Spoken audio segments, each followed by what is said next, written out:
आप में से कई लोग अपना नया बिजनेस शुरू करना चाहते होंगे। उसके लिए आपके पास आइडिया भी होगा। लेकिन कोई भी बिजनेस शुरू करने से पहले आपको कुछ बातों का ध्यान रखना चाहिए, जो मैं इस वीडियो में बताऊंगा। और इन बातों को जानने के बाद अगर आप अपना बिजनेस शुरू करते हैं तो आप अन्य लोगों की तुलना में काफी अच्छे तरीके से अपने बिजनेस को चला सकते हैं। इसलिए वीडियो को पूरा जरूर देखना। सबसे पहले आपको खुद से 3 सवाल पूछना है। Number 1, what is your main और अदर बिजनेस इनकम सोर्स?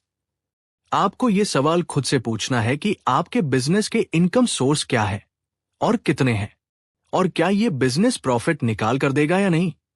इसके अलावा आपके प्रॉफिट के और कौन से सोर्स हो सकते हैं, यह भी आपको पहले से ही क्लियर होना चाहिए। साथ साथ आपको यह भी पता होना चाहिए कि जो सर्विस या प्रोडक्ट आप बेच रहे हैं उसकी अभी मार्केट में क्या वैल्यू है, जिससे आपको अपने प्रोडक्ट या सर्विस के रेट तय करने में आसानी होगी। Number 2, target audience. Business start करने से पहले आपको यह बात जरूर पता होनी चाहिए कि आपका कस्टमर कौन है। उदाहरण के लिए स्टार्टअप पर नजर डालते हैं।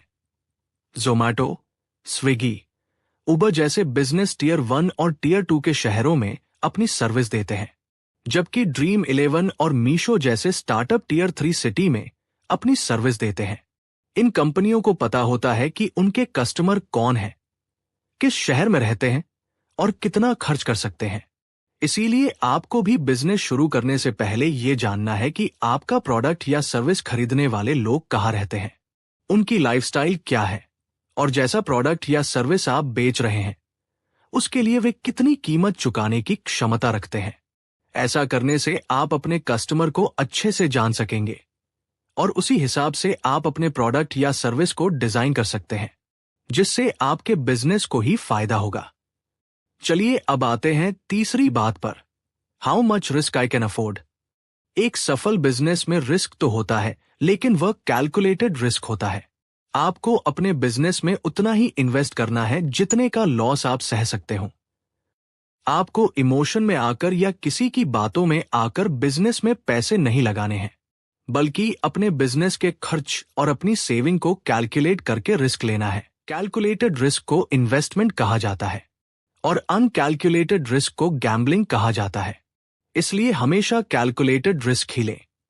जब आपको इन 3 सवालों का उत्तर मिल जाए उसके बाद आपको अपने बिजनेस को मार्केट में टेस्ट करना है। अब आपको अपने प्रोडक्ट या सर्विस को कम क्वांटिटी में बनाकर बेचना है। जब आपका प्रोडक्ट थोड़ा बहुत बिकने लगे तब आपको लोगों का फीडबैक लेना है और डाटा कलेक्ट करना है। आपको यह जानने की कोशिश करनी है कि कौन लोग आपके प्रोडक्ट को ले रहे हैं, वह इसके लिए कितना पैसा देने को तैयार है और वे कितनी बार आपकी प्रोडक्ट या सर्विस को खरीद रहे हैं। साथ ही ये भी देखना है कि कितने लोग आपके प्रोडक्ट या सर्विस को बार बार खरीद रहे हैं और कितने लोग सिर्फ एक बार खरीद रहे हैं। इस प्रकार आपको एक रिपोर्ट बनानी है और उस रिपोर्ट के अनुसार अपने बिजनेस में छोटे बड़े बदलाव करने हैं। इस तरह आप एक प्रॉफिटेबल बिजनेस बना सकते हैं। हमेशा याद रखना, एक प्रॉफिटेबल बिजनेस के पीछे एक अच्छी स्ट्रैटेजी होती है, और इस चैनल में मैं आपको अपने वीडियो के माध्यम से ऐसी स्ट्रैटेजी सिखाता हूं जो एक बिजनेस को सफल बनाती है। इसलिए चैनल को सब्सक्राइब जरूर करें और वीडियो को लाइक और शेयर करना बिल्कुल ना भूलें।